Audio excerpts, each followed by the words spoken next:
तो बच्चे आज हम लोग पढ़ेंगे रियल नंबर। आज हम लोग को पढ़ना है रियल नंबर, और रियल नंबर का बेसिक हम लोग पढ़ेंगे कि रियल नंबर का बेसिक क्या होता है। बच्चे इसको जब तक बेसिक हम नहीं समझ पाएंगे तब तक हमारा रियल नंबर हमें नहीं समझ में आएगा। तो रियल नंबर को पढ़ने से पहले बच्चे रियल नंबर से संबंधित जितने भी नंबर होते हैं, मतलब वास्तविक संख्या से संबंधित जितने भी नंबर होते हैं बच्चे, सबसे पहले उस सभी संख्या को परिभाषित कर लेते हैं कि वह सभी संख्या क्या होती है जो रियल नंबर में पढ़ने को आता है। तो बच्चे रियल नंबर से संबंधित जितनी भी संख्याएं हैं आज हम लोग उसको आसान तरीके से सीखेंगे डायरेक्ट दिमाग में। ठीक है, तो चलते हैं। वास्तविक संख्याएं। वास्तविक संख्याएं पढ़ने से पहले ये ढेर सारे संख्याओं को हमें पढ़ना पड़ता है, जैसे सम संख्या, विषम संख्या, अभाज्य संख्या, भाज्य संख्या, प्राकृत संख्या, पूर्ण संख्या, पूर्णांक संख्या, सह अभाज्य संख्या, जुड़वा अभाज्य संख्या, परिमेय संख्या, अपरिमेय संख्या। इन्हीं सभी के सम्मिलित रूप से ही वास्तविक संख्या बनती है। वास्तविक संख्या का डिफिनेशन इन सभी संख्याओं के सम्मिलित रूप से बनता है। ठीक है बच्चे, तो मैं बारी बारी आप इन सभी संख्याओं से इंगित करा देता हूं, बारी बारी इन सभी संख्याओं का परिभाषा सहित एग्जाम्पल दे देता हूं और आपको ये सभी संख्याओं का नॉलेज हो जाएगा। तो आप डायरेक्टली वास्तविक संख्या में आप पहुंच पाएंगे, वास्तविक संख्या आप अच्छे से सीख पाएंगे, जिससे किसी प्रकार का दिक्कत और तकलीफें आपको नहीं हो पाएगी। तो बच्चे चलते हैं। नंबर 1 मेरा सम संख्या होता है। तो बच्चे सम संख्या किसे कहते हैं? सम संख्या कहीं भी लिख देता है तो उसका मतलब क्या होता है, हम क्या जानेंगे कि सम संख्या किसे कहा जाता है। तो बच्चे सम संख्या किसको कहा जाता है? तो सम संख्या उस संख्या को कहते हैं जो 2 से पूरा पूरा विभाजित हो जाता है। सम संख्या उस संख्या को कहते हैं जो 2 से पूरा पूरा विभाजित हो जाता है, अर्थात वह संख्या जो 2 से पूरा पूरा कट जाए, जिसमें कोई भी शेषफल ना आए, शेष 0 आए, तो उस संख्या को सम संख्या कहते हैं। तो सम संख्या का परिभाषा होता है बच्चे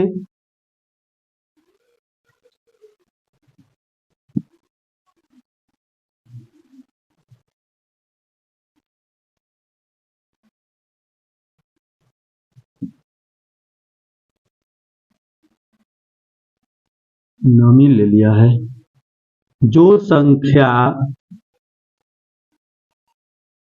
2 से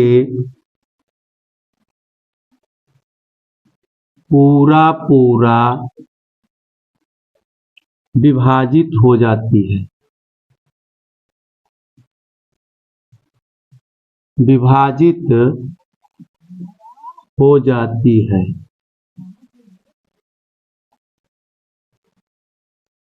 जो संख्या 2 से पूरा पूरा विभाजित हो जाती है सम संख्या कहलाती है।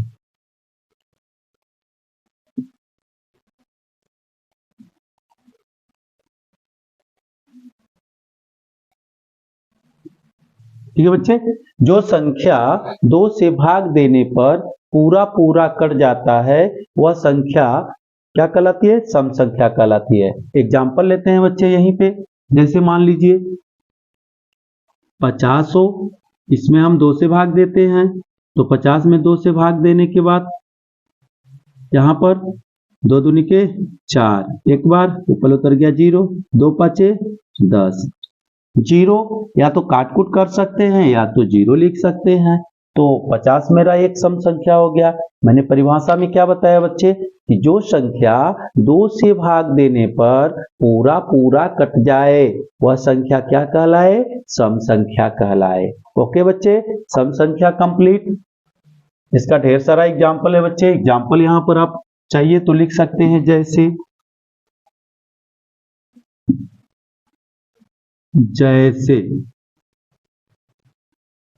नहीं बच्चे एग्जाम्पल छोड़ देते हैं, एग्जाम्पल में यहाँ पर दे देते हैं, जैसे 4 हुआ, 6 हुआ, 8 हुआ, 10 हुआ, 100 हुआ, 150 हुआ, 1000 हुआ, ये सब क्या कहलाता है? सम संख्या कहलाता है। बच्चे सम संख्या को पहचानने का कुछ नियम होता है। बहुत सारे ऐसे एग्जाम होते हैं कि उनमें सम संख्या पहचानने को दे देते हैं। तो बच्चे सम संख्या पहचानने के लिए क्या होते हैं नियम कि जिसके इकाई स्थान पर 2 0 2 4 6 8, जिसके इकाई स्थान पर 2 0 0 2 4 6 8 दिया रहे वह संख्या सम संख्या हो जाएगा, चाहे वह छोटी संख्या हो चाहे वह बड़ी से बड़ी संख्या हो।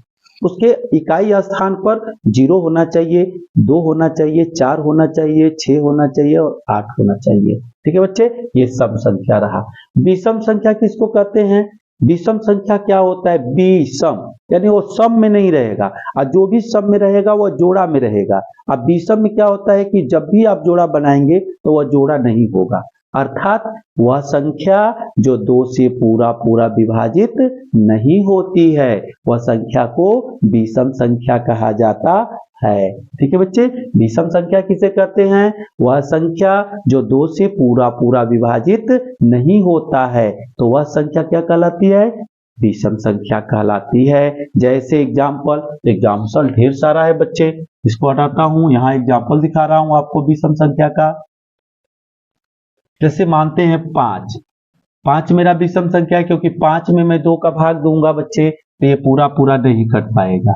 2 दूनी के 4, 1 बच गया, ऊपर अंक भी नहीं है कि उतार कर इसको कटा सकते हैं, तो इसलिए बच्चे क्या हो गया? 5 विषम संख्या हो गया।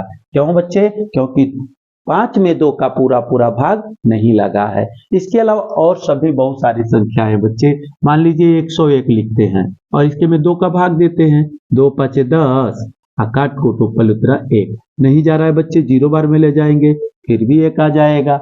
आप देखते हैं शेषफल 1 आ जाता है।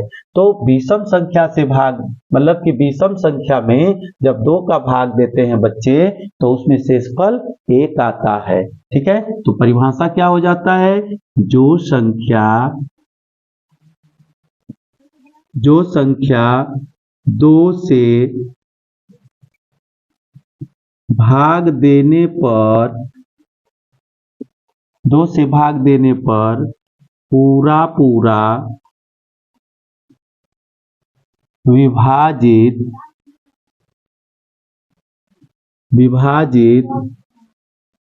नहीं होती है। जो संख्या 2 से भाग देने पर पूरा विभाजित नहीं होती है वह संख्या विषम संख्या कहलाती है। ठीक है बच्चे, वह संख्या क्या कहलाती है? विषम संख्या कहलाती है। ओके बच्चे, विषम संख्या किसे कहते हैं? वह संख्या जो 2 से भाग देने पर पूरा नहीं कटता है, तो उस संख्या को विषम संख्या कहते हैं। ओके बच्चे, जैसे एग्जाम्पल में आप अगर देना चाहें तो बहुत सारा एग्जाम्पल है बच्चे। मान लीजिए 11 हो गया, यहाँ पर 15 हो गया, 51 हो गया, ये सब सभी संख्याएं क्या कहलाएगी? विषम संख्या कहलाएगी, क्योंकि इनमें अगर 2 से हम भाग देते हैं तो वह पूरा नहीं कटती है। ठीक बच्चे, ओके बच्चे, मैं आशा करता हूँ कि सभी बच्चे को बहुत अच्छी तरह से समझ में आती होगी। जितने भी बच्चे को अच्छे तरह से समझ में आ रहा है बच्चे तुरंत कमेंट करें फटाफट। और अभी तक जितने भी बच्चे चैनल सब्सक्राइब नहीं किए हैं, लाइक नहीं किए हैं, तो कृपया करके चैनल लाइक, सब्सक्राइब और शेयर जरूर करें, भूले नहीं बच्चे। आगे चलते हैं अभाज्य संख्या की ओर। अभाज्य संख्या किसको कहते हैं? अभाज्य संख्या किसको कहते हैं? अभाज्य, जिसमें भागा न लगे। बच्चे, अभाज्य का मतलब होता है जिसमें भागा न लगे। और बच्चे चलते हैं इसके परिभाषा की ओर। अभाज्य संख्या किसे कहा जाता है? अभाज्य संख्या वह संख्या है जिसमें 2 से या 3 से भी भागा नहीं लगता है, केवल वह एक और अपने आप से भागा लगता है। वह संख्या जो एक और अपने आप से कटे, वह संख्या जो एक और अपने आप से कटे, वह संख्या अभाज्य संख्या कहलाती है। अभाज्य संख्या किसे कहते हैं बच्चे? तो अभाज्य संख्या का परिभाषा होता है कि वह संख्या जो एक और अपने आप अर्थात स्वयं से कटे, एक और अपने आप अर्थात स्वयं से कटने वाली संख्या अभाज्य संख्या कहलाती है। जैसे बच्चे, तो जैसे देख लीजिए, जैसे मानते हैं ये 2 है, ये 5 है, ये 3 है, ये 7 है, ये 11 है, ये 13 है, ये सब बच्चे अभाज्य संख्या कहलाता है। क्योंकि अगर 2 में हम भाग देते हैं, 2 का जो कट रहा है, तो 2 एक और अपने आप से ही कट रहा है, या तो 1 से कटेगा, नहीं तो 2 से कटेगा, और 5 1 से कटेगा, नहीं तो 5 से कटेगा, 3 1 से कटेगा, नहीं तो 5 से कटेगा, 7 1 से कटेगा, नहीं तो 7 से कटेगा।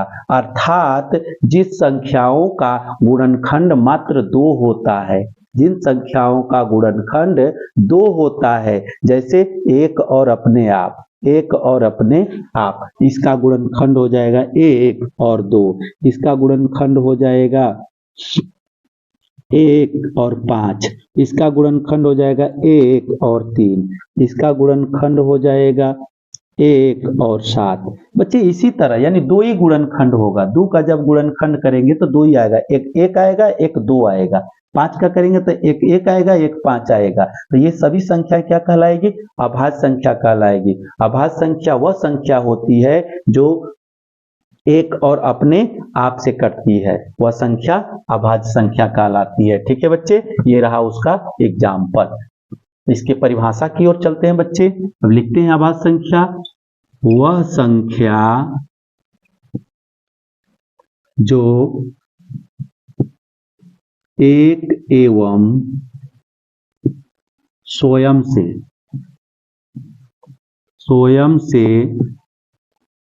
कटती है, एक और स्वयं से कटती है, अभाज्य संख्या कहलाती है। अभाज्य संख्या कहलाती है। ठीक है बच्चे, वह संख्या जो एक और स्वयं से कटती है, वह संख्या जो एक और अपने आप से कटती है, वह संख्या को क्या कहते हैं? अभाज्य संख्या कहते हैं। जैसे इसका एग्जाम्पल मैंने तो दे दिया बच्चे, जैसे 5 हो गया, 7 हो गया, 11 हो गया, ये सब क्या होता है? एक और अपने आप से कटता है। आगे चलते हैं बच्चे, मेरा चौथा टॉपिक है भाज्य संख्या। बच्चे भाज्य संख्या किसे कहते हैं? तो भाज्य संख्या का मतलब होता है कटने वाली संख्या, लेकिन ये चीज नहीं है कि 2 ही से कटने वाली संख्या, वह किसी चीज से भी कट सकती है। ठीक है बच्चे, तो भाज्य संख्या किसे कहते हैं? बच्चे जो संख्या में किसी भी संख्या में, जो संख्या को नहीं, किसी भी संख्या में अभाज्य संख्या को हटा देने से, किसी भी संख्या में यानी प्राकृत संख्या में, तो प्राकृत संख्या में अभाज्य संख्या को हटा देने से प्राप्त संख्या भाज्य संख्या कहलाती है। प्राकृत संख्याओं के समूह में से अभाज्य संख्या को हटा देने से प्राप्त संख्या भाज्य संख्या कहलाती है। जैसे बच्चे प्राकृत संख्या देखते हैं, 1 2 3 4 5 6 7 8, ऐसे ही आपको प्राकृत संख्या है, क्योंकि प्राकृत संख्या किसे कहते हैं? 1 से प्रारंभ होकर के अनंत तक जाने वाली गिनती की सभी संख्या को प्राकृत संख्या कहते हैं। तो मैंने क्या कहा कि प्राकृत संख्या के समुच्चय में से, प्राकृत संख्या के समूह में से अभाज्य संख्या को हटा देने से जितनी भी संख्या बचती है, सब संख्याएं भाज्य संख्या कहलाती है। तो जैसे बच्चे इसमें से अभाज्य संख्या को हटा दीजिए, ये अभाज्य संख्या आपकी हट गई, यह अभाज्य संख्या हट गई, ये भी अभाज्य संख्या हट गई, ये भी हट गई, ये भी हट गई। तो बच्चे ये तो एक प्राकृत संख्या होता है, 4 6 8 9 10, बच्चे 11 तो अभाज्य संख्या है, 12 13 तो अभाज्य संख्या है, 14 15 16 18, बच्चे ये सब क्या हो जाएगा? भाज्य संख्या हो जाएगा। ये सब क्या होगा? भाज्य संख्या हो जाएगा। यानी प्राकृतिक संख्याओं के समूह में से हम अभाज्य संख्या को हटा देते हैं, तो जितना भी परिणाम आता है, जितना भी शेष बच जाता है, सब भाज्य संख्या कहलाती है। तो बच्चे इसका डेफिनेशन होता है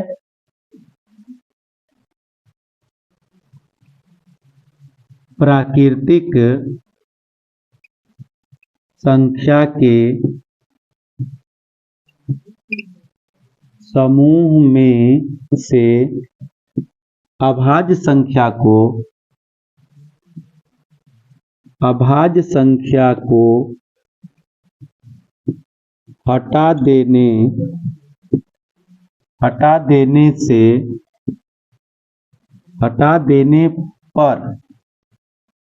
पर बची संख्या भाज्य संख्या कहलाती है। ठीक है बच्चे, अभाज्य संख्या प्राकृतिक संख्या के समुच्चय में से, प्राकृतिक संख्या के समूह में से मानी अभाज्य संख्या को हटा देने से जितनी भी संख्या प्राप्त होती है सब क्या कहलाती है, भाज्य संख्या कहलाती है। ठीक है बच्चे, जैसे मैं एग्जाम्पल आपको पहले ही समझा दिया था। अब चलते हैं 5 की तरफ। प्राकृत संख्या किसे कहते हैं बच्चे? अब इसी चीज को तो मैंने बताया है।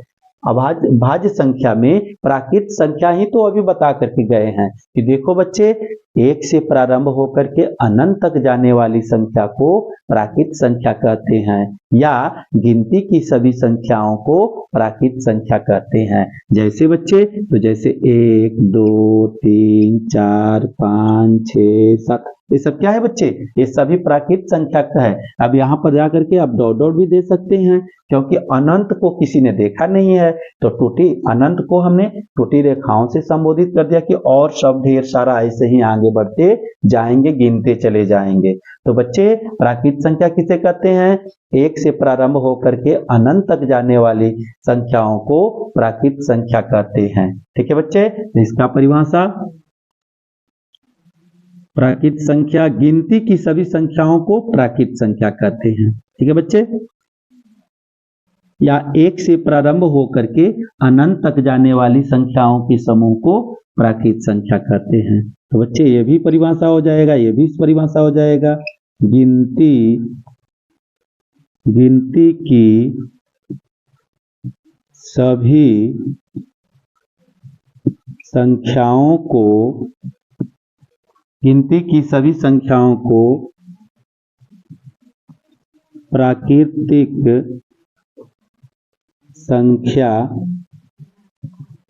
कहते हैं। गिनती की सभी संख्याओं को प्राकृत संख्या कहते हैं। जैसे आप ले लेंगे, यहाँ पर स्पेस बचा है बच्चे, 1 2 3 डॉट डॉट डॉट डॉट अनंत तक चले जाएंगे। यानी इसको आप दूसरा परिभाषा भी बोल सकते हैं, 1 से प्रारंभ होकर के अनंत तक जाने वाली संख्याओं को प्राकृत संख्या कहते हैं। ओके बच्चे, चलते हैं आगे बच्चे।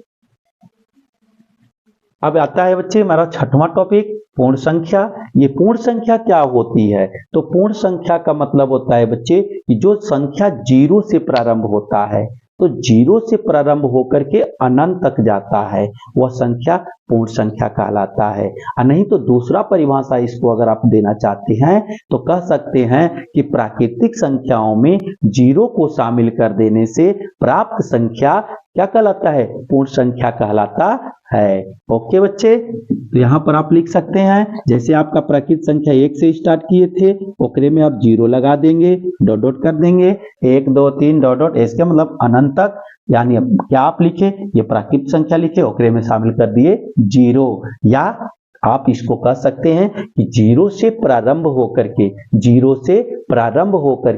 अनंत तक जाने वाली संख्या को पूर्ण संख्या कहते हैं। ठीक है बच्चे, तो इसका 2 डिफिनेशन है, आप जैसे चाहे दोनों डिफिनेशन को बोल सकते हैं, कोई एक ही डिफिनेशन को आप बोल सकते हैं। याद करने को तो कई डिफिनेशन याद हो सकता है। ठीक है, तो आपको बताया गया कि 0 से प्रारंभ होकर के अनंत तक जाने वाली संख्या को पूर्ण संख्या कहते हैं, या प्राकृतिक संख्याओं के समूह में 0 को शामिल कर देने से प्राप्त संख्या पूर्ण संख्या कहलाती है। ओके बच्चे, यहां पर लिखते हैं 0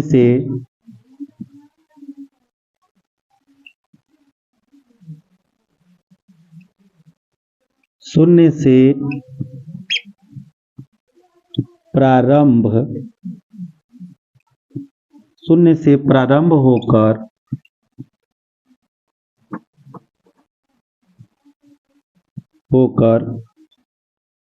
अनंत अनंत अनंत तक जाने वाली अनंत तक जाने वाली संख्या पूर्ण संख्या कहलाती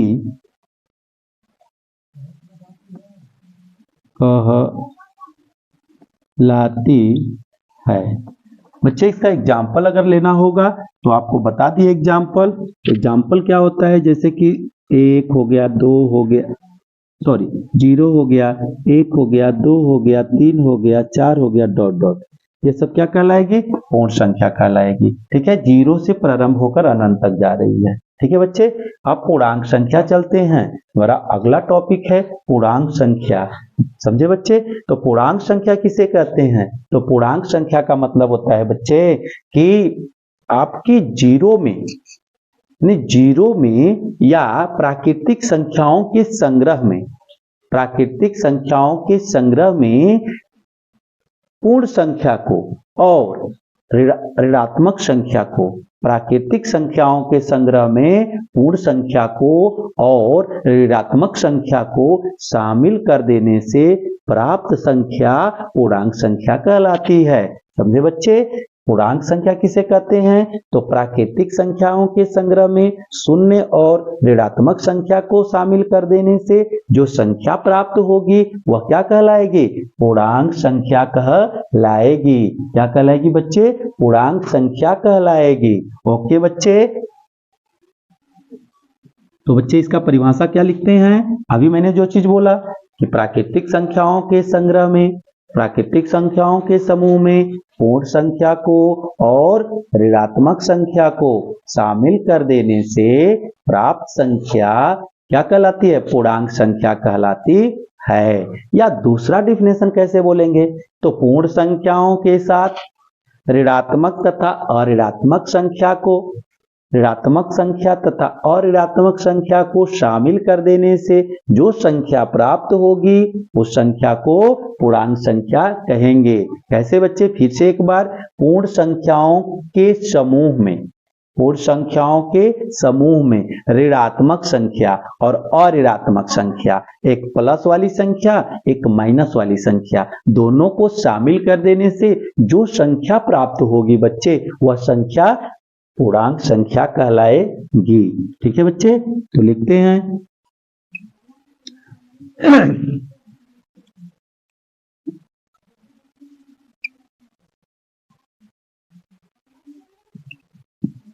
पूर्ण संख्या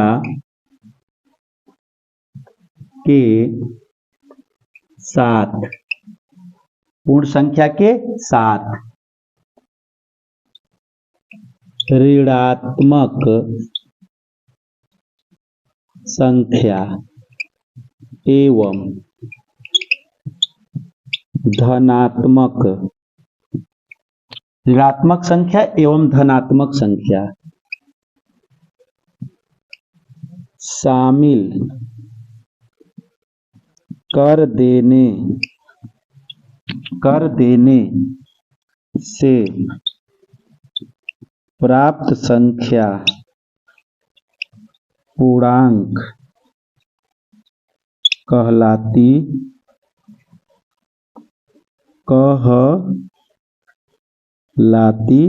है। ठीक है बच्चे, क्या बोल रहा है कि पूर्ण संख्या के साथ प्राकृतिक संख्या या ऋणात्मक संख्या, पूर्ण संख्या के साथ ऋणात्मक संख्या या धनात्मक संख्या को शामिल कर देने से जो संख्या का समूह बनेगा सब संख्या क्या कहलाएगा?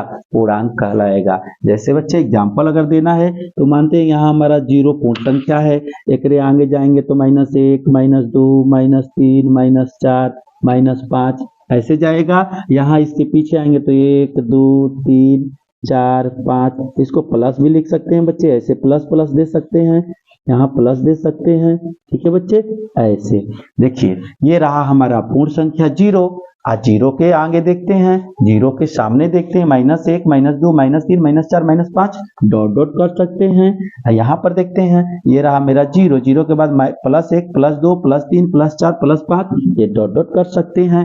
तो बच्चे है ना, पूर्ण संख्या के साथ इधर आगे देखते हैं ऋणात्मक संख्या है और पूर्ण संख्या के साथ इधर देखते हैं पाछे धनात्मक संख्या है। तो ये पूर्ण संख्या के साथ ऋणात्मक और धनात्मक संख्याओं के समूह को पूर्णांक संख्या कहते हैं। क्या कहते हैं बच्चे? पूर्णांक संख्या कहते हैं। तो बच्चे मैं आशा करता हूं कि सभी बच्चों को एक ही बार में परिभाषा याद हो गया होगा।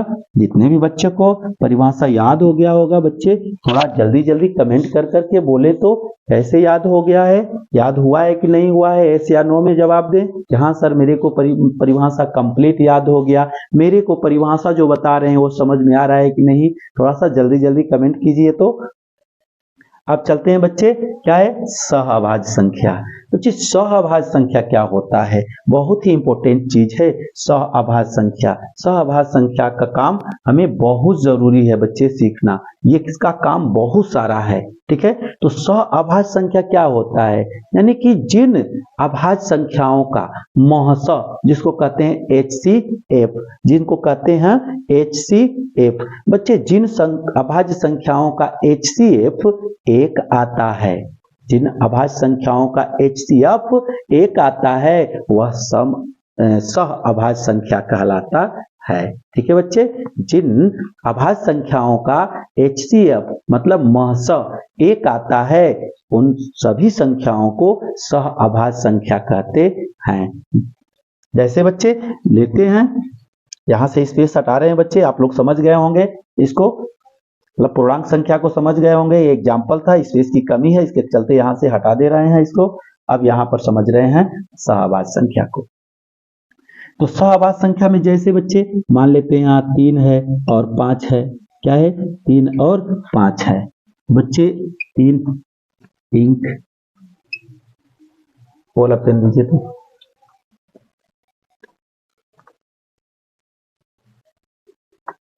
चल रहा है सिलाई। जैसे बच्चे 3 और 5 दिख रहा है, बढ़िया दिख रहा है ना? हाँ हमें इंक भरो ना चट से, दुआ स्टॉप करो, स्टॉप करना खाली। तो जैसे बच्चे सहअभाज्य संख्या का जैसे मैंने बता रहा था, जैसे मान लीजिए आपका 3 और 5 हो गया, तो अब दोनों का HCF निकालेंगे बच्चे, तो क्या हो जाएगा? दोनों का HCF करेंगे तो 1 आएगा, देखते हैं 1 आता है कि नहीं। 5 में क्या करेंगे? 3 से में डिवाइड करेंगे, 3 का 3, 2 हो गया, फिर डिवाइड करेंगे 3 में 2 का 2, 1 हो गया, फिर ऐसे 2, 1 2 2। देखिए बच्चे ये पूरा पूरा नीचे वाला 1 काट रहा है, इसलिए महसा ये दोनों का क्या हो जाएगा? 1 हो जाएगा। तो बच्चे सहअभाज्य संख्या किसे कहते हैं? जिन अभाज्य संख्याओं का महसा 1 होता है, जिन अभाज्य संख्याओं का महसा 1 होता है वह अभाज्य संख्याएं सहअभाज्य संख्याएं कहलाती है, ठीक है बच्चे। इसको हटाएं।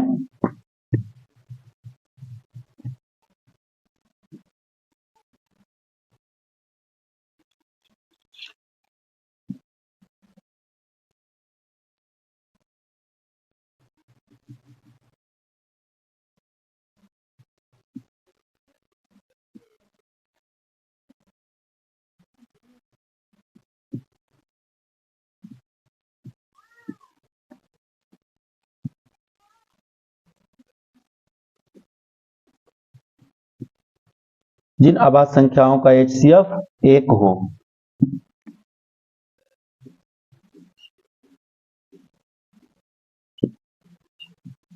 सहअभाज्य संख्या कहलाती है।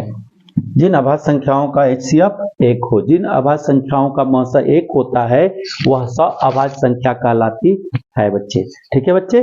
तो सहअभाज्य संख्या समझ में आया। अब चलते हैं जुड़वा अभाज्य संख्या। बच्चे जुड़वा अभाज्य संख्या किसे कहते हैं? बहुत ही इंपॉर्टेंट टॉपिक है बच्चे, ये जुड़वा अभाज्य संख्या किसे कहते हैं। बच्चे एक बात बताना भूल गए, प्राकृत संख्या नहीं, अभाज्य संख्या को, अभाज्य संख्या को एक और नाम से जाना जाता है जिसका नाम है रूढ़ संख्या। अभाज्य संख्या को रूढ़ संख्या के नाम से भी जाना जाता है। बच्चे देखते हैं, इसको रूढ़ संख्या भी कहा जाता है।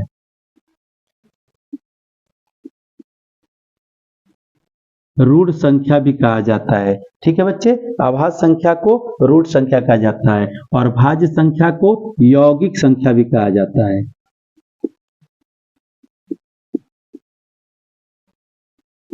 यौगिक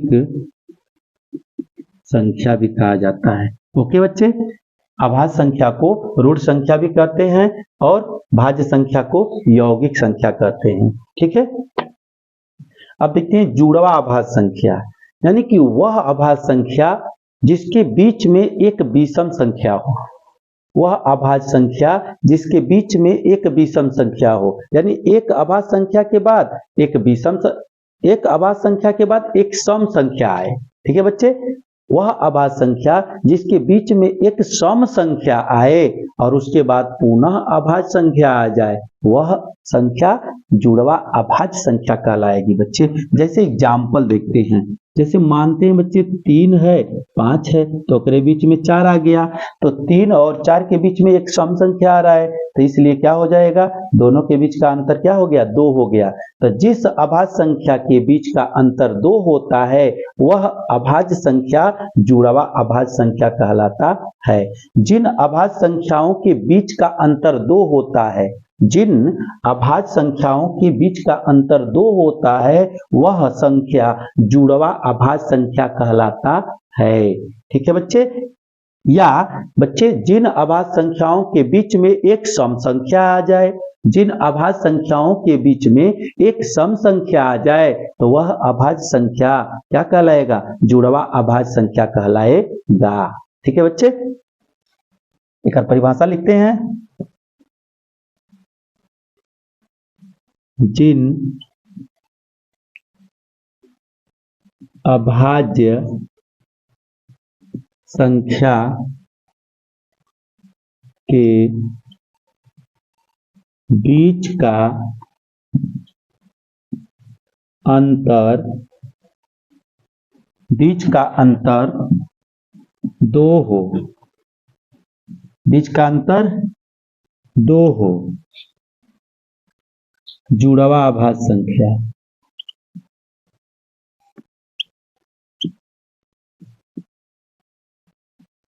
कहलाती है।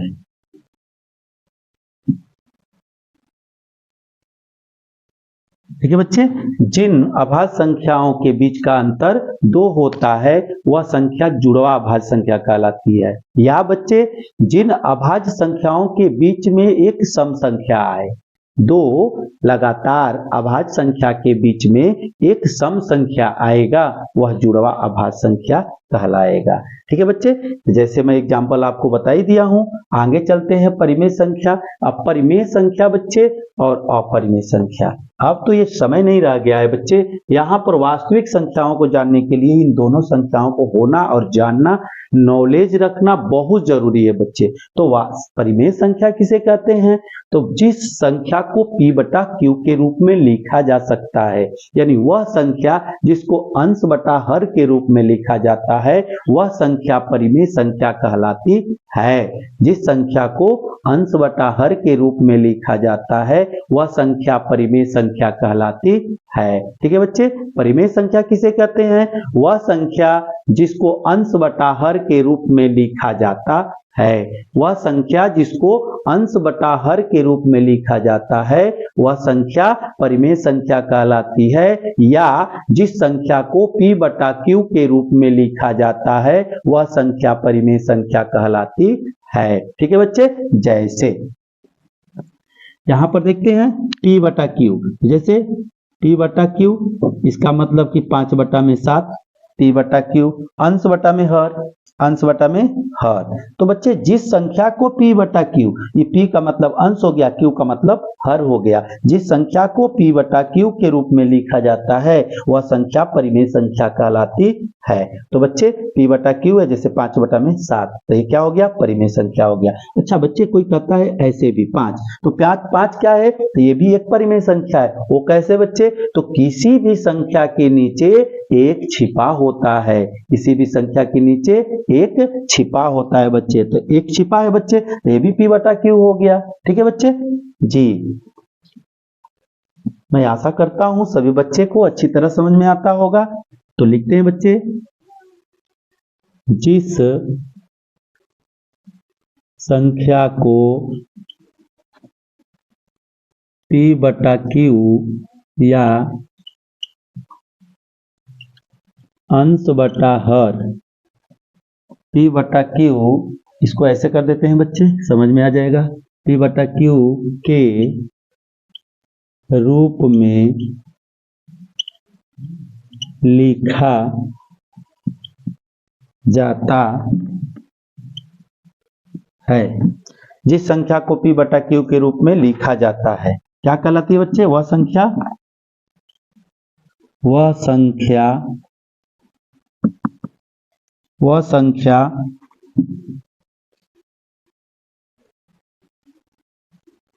परिमेय संख्या कहलाती है। ठीक है बच्चे, जिस संख्या को p बटा q के रूप में लिखा जाता है वह संख्या परिमेय संख्या कहलाती है, जैसे शुरू में ही एग्जाम्पल आपको बता दिया गया है। अब बच्चे आता है अपरिमेय संख्या। ये अपरिमेय संख्या क्या होता है, ठीक इसका उल्टा होता है। अपरिमेय संख्या वह संख्या है बच्चे जिसको p बटा q के रूप में नहीं लिखा जाता है। अपरिमेय संख्या वह संख्या है जिसको p बटा q के रूप में नहीं लिखा जाता है, उस संख्या को अपरिमेय संख्या कहते हैं।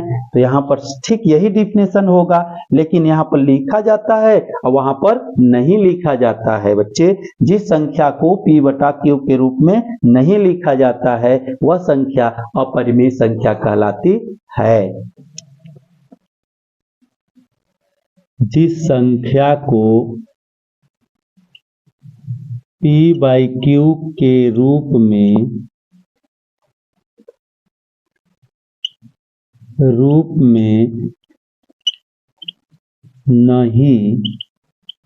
नहीं लिखा जाता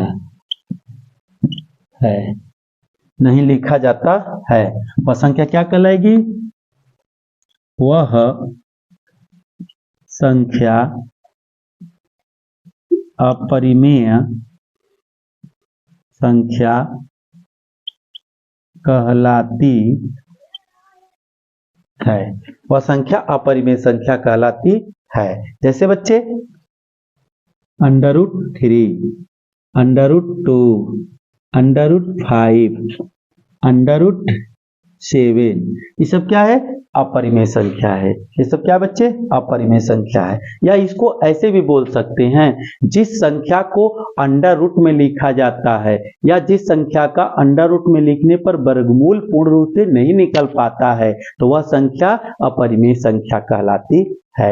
इस प्रकार आपका बच्चे वास्तविक संख्याएं से संबंधित जितनी भी संख्याएं हैं उनको परिभाषा के साथ, एग्जाम्पल के साथ आपको बता दिया गया बच्चे। मैं आशा करता हूं बच्चे कि सभी बच्चे को भली भांति समझ में आया होगा।